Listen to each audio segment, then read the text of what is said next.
Eu já fiz um vídeo derivado de ordem fracionária, uns 6 anos atrás, o único vídeo que a gente tem sobre conteúdo brasileiro sobre esse assunto.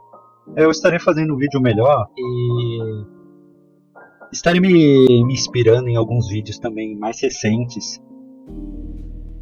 E para conseguir entender o conceito de derivadas fracionárias, vou começar com o básico. Uma função inteirada é uma função aplicada N vezes e segue a seguinte notação, f na n. Existem funções de iteração fracionárias, ou funções aplicadas pela metade. Elas, por exemplo, podem seguir tal definição: f na x, gg na x. Nesse caso, o g é a função de iteração fracionária de f. Funções de iteração fracionárias aplicam funções pela metade. De forma lúdica, a gente poderia imaginar uma função que transforma uma boa em galinha e teria um resultado tanto engraçado se fosse aplicado pela metade. Por definição, temos as funções inversas. Por exemplo, f poderia ser x ao quadrado. Sabemos que a função inversa dessa é a raiz de x. Claro, se só x for maior ou igual a zero, pois valores negativos de x ao quadrado infelizmente não são invertíveis. É um caso especial. Todo mundo já sabe, né? Potência ao quadrado com raiz quadrada, corta e vira x. Por isso que é uma função inversa. Ela pode inverter o que já foi aplicado. Em uma função interativa, é possível descobrir a fórmula por meio de indução.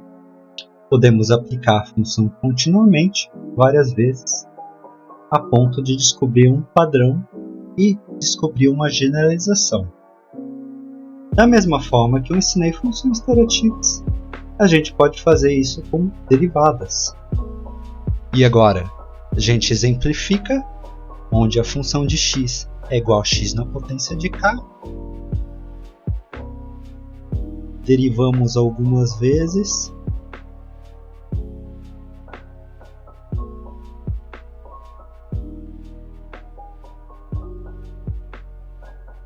Note que a gente está utilizando a notação de Newton. E por fim, a gente tem a nossa função generalizada, onde n é a quantidade de vezes que a gente deriva a função. Talvez você não tenha entendido um pouco da fórmula, por isso que eu vou demonstrar o motivo de algumas coisas.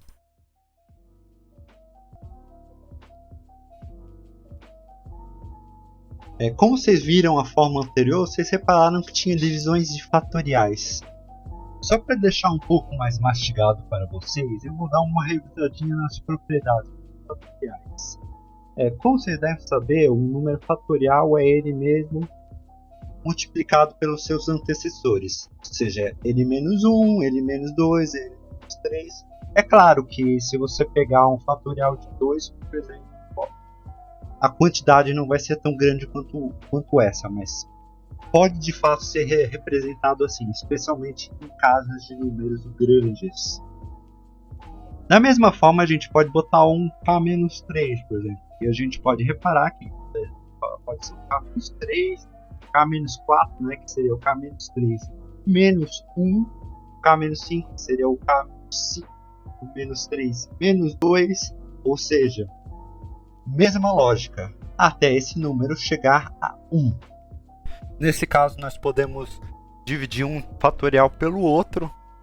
Já reparamos que a gente pode cortar os termos que estão dividindo, nesse caso eles vão dar todos 1.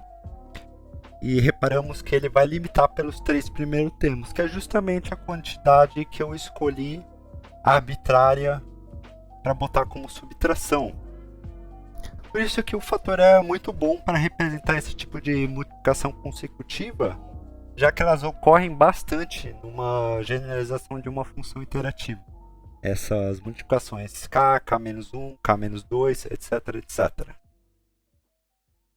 E é por isso que se eu quiser representar uma sequência de multiplicação que vai de k até k-n, a gente só faz essa equação de fatoriais, que é k fatorial dividido por k menos n fatorial. Novamente eu vou para a equação que a gente tinha anteriormente, da qual a gente pegou x na potência de cá e derivou várias vezes, de forma repetida, e a gente chegou em uma generalização para onde n é a quantidade de vezes que a gente deriva. Essa equação utiliza fatorial e é definida apenas para n, caso n for um número natural, sendo assim superior a zero. E podemos expandir essa definição que a gente fez para os números reais, incluindo fracionários e complexos, utilizando a função gama. Então aqui temos a definição da nossa função gama. Ela é definida por tal integral aqui, eu não vou entrar em detalhes sobre ela, só que ela funciona de forma semelhante a um fatorial expandido para os números reais. A gente tem a relação entre a função gama e o fatorial, onde gama de x é literalmente o fatorial de x mais 1. Repare por essa pequena diferença aí. Agora eu simplesmente vou passar alguns exemplos de induções, fórmulas de derivadas fracionárias de forma interativa, e vocês já vão compreender mais ou menos como funciona o processo de cada uma.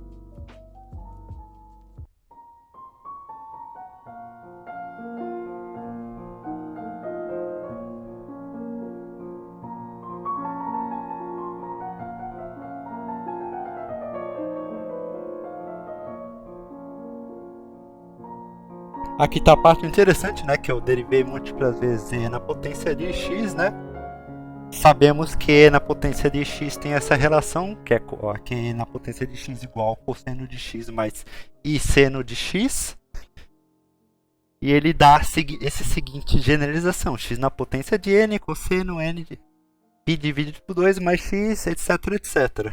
Essa generalização é interessante porque ela também, através dela, é possível fazer a nossa generalização da derivada iterativa do cosseno de x e também a generalização do seno de x.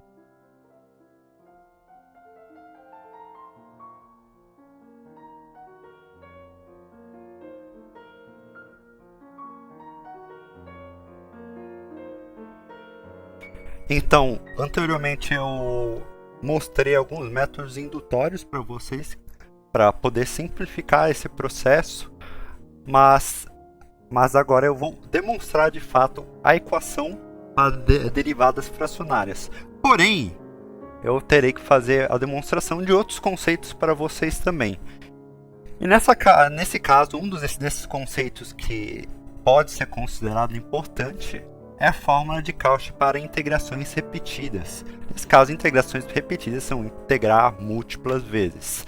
A gente pode reparar que tem esse f de menos n, lembrando que f de n é a quantidade de vezes que a gente deriva, então f de menos n é a quantidade de vezes que a gente integra, que nesse caso a integral é a antiderivativa da derivativa, né? A função inversa.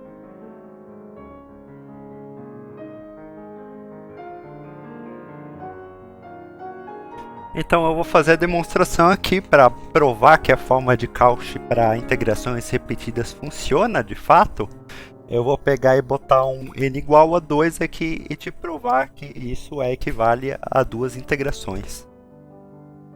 Aqui embaixo eu botei um g de x e vamos tentar provar se g de x são duas integrações de f. A gente pode botar o 2, eu substituí o n por 2, você já consegue ver aqui na equação de baixo.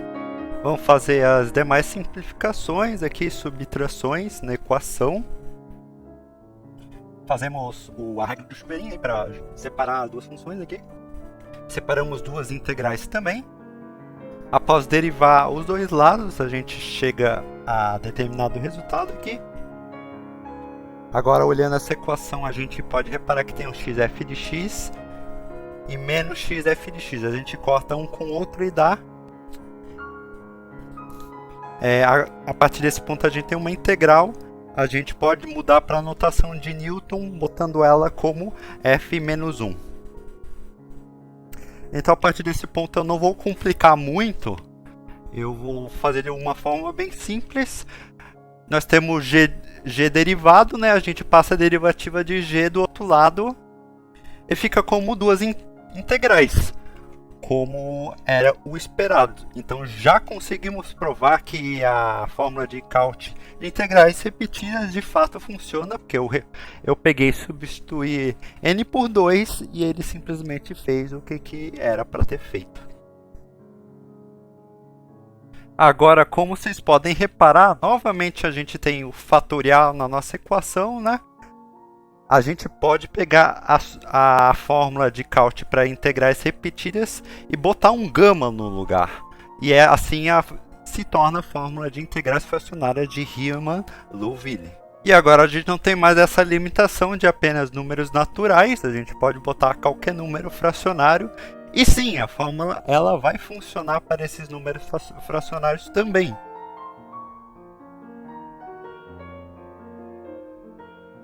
E finalmente chegamos na fórmula das derivativas fracionárias.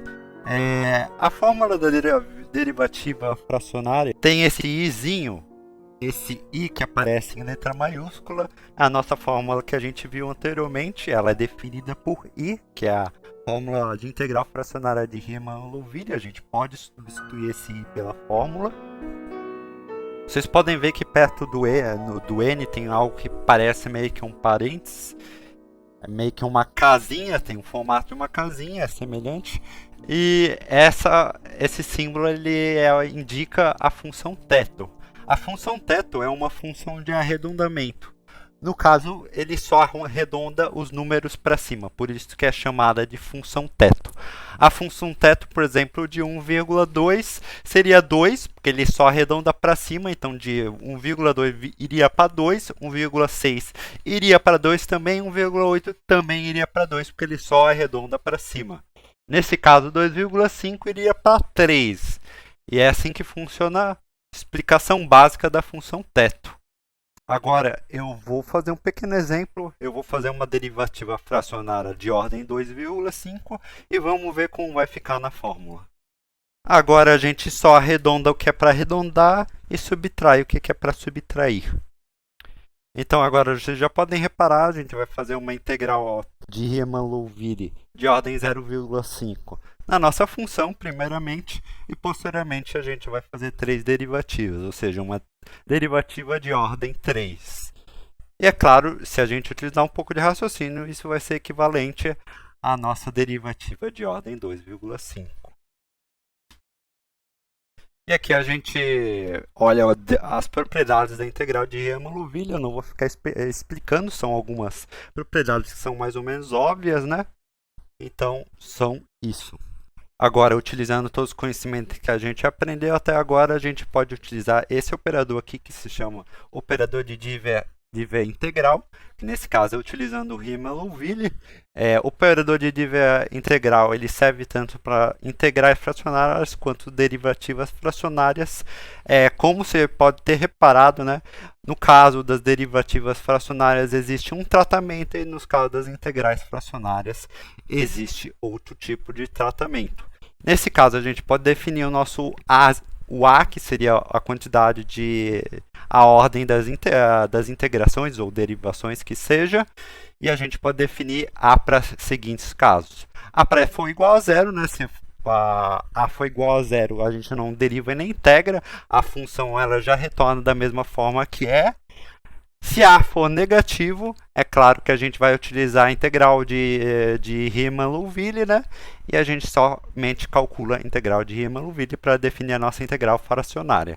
Se o valor for superior a zero, a gente faz a nossa integral de Riemann-Liouville junto com as subtrações e derivativas de ordem arredondadas lá, que levarão à nossa derivativa fracionária.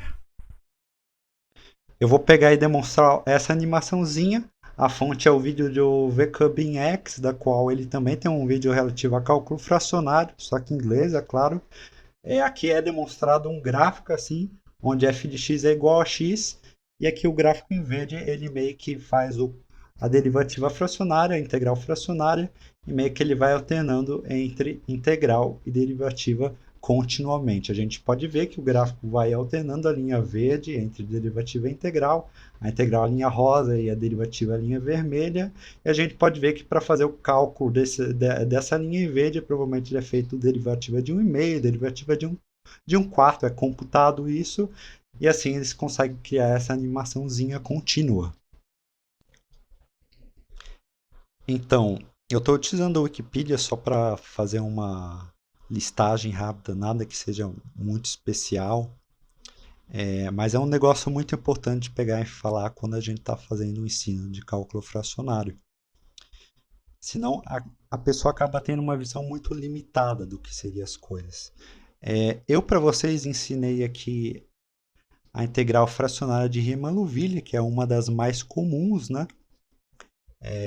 Existem outras formas que a gente pode utilizar para pegar e fazer o cálculo de uma integral fracionária.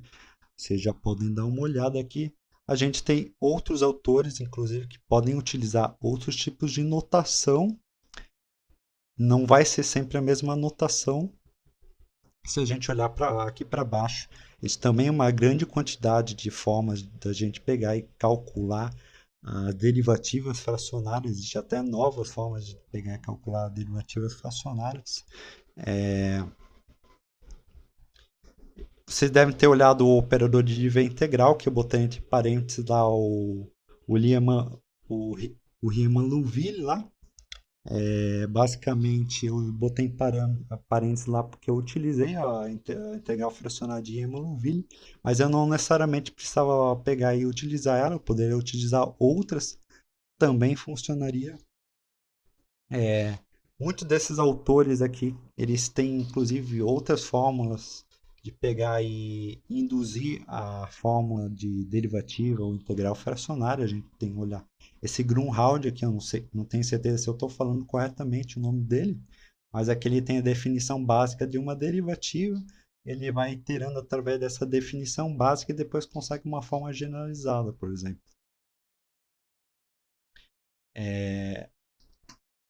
Também a gente tem fórmulas com parâmetros específicos que servem para funcionalidades diferentes. E é isso. Se você gostou do vídeo, dê like e comente. E até mais, pessoal!